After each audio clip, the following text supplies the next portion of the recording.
As far as the shock itself, a fine brass wire brush. Make quick work of this old dirt.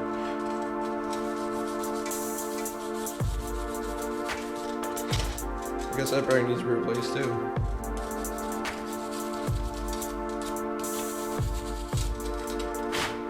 When you tell someone you rebuilt the whole bike or wheeler or whatnot, and there's dirt and stuff left everywhere, it's like the question, like, how well you actually went through everything. Everything's pretty clean.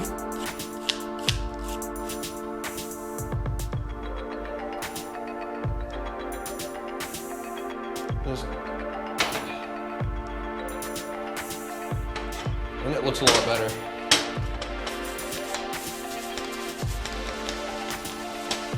And I don't think it matters if you're trying to sell it or not. I mean, just cleaning up the ends, it looks a lot better.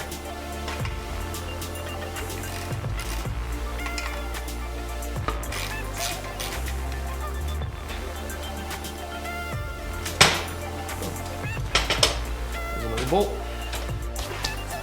You can see that one.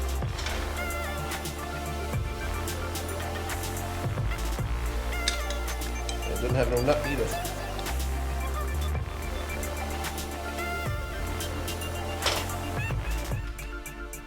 Oh, that'll make it easier to clean that up. Guessing because of that,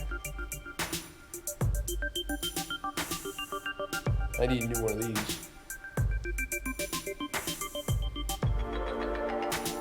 Worn right down to nothing. Probably because the chain was looser than it should have been. I had like twice the amount of slack.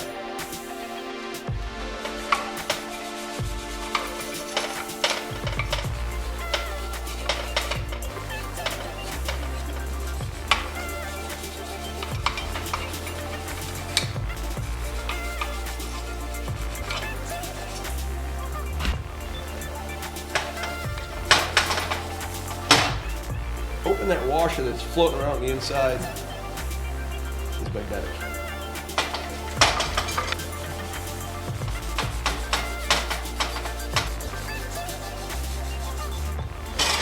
Chain wore away that weld. And the dealer would probably be like, oh yeah, you gotta replace that. What's the new Swingarm go for? $700. Swingarm on a wheeler is not much different than a dirt bike. I just don't know why you would want your brakes this complicated to replace. It's a long pit stop if you break your rear brake caliper.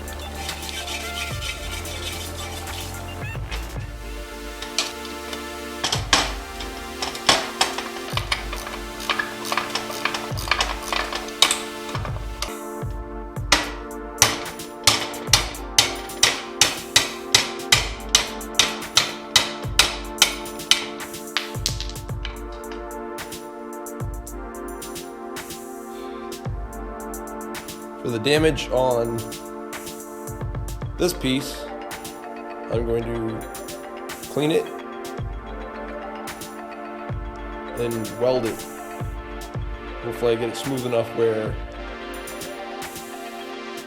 I don't really have to try and grind inside too much, because that won't be easy.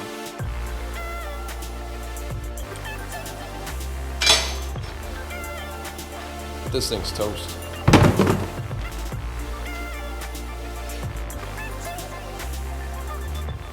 There it is with all the dirt. Wire brushed off of it. Now when I go to weld it, I will clean it with a stainless steel wire brush.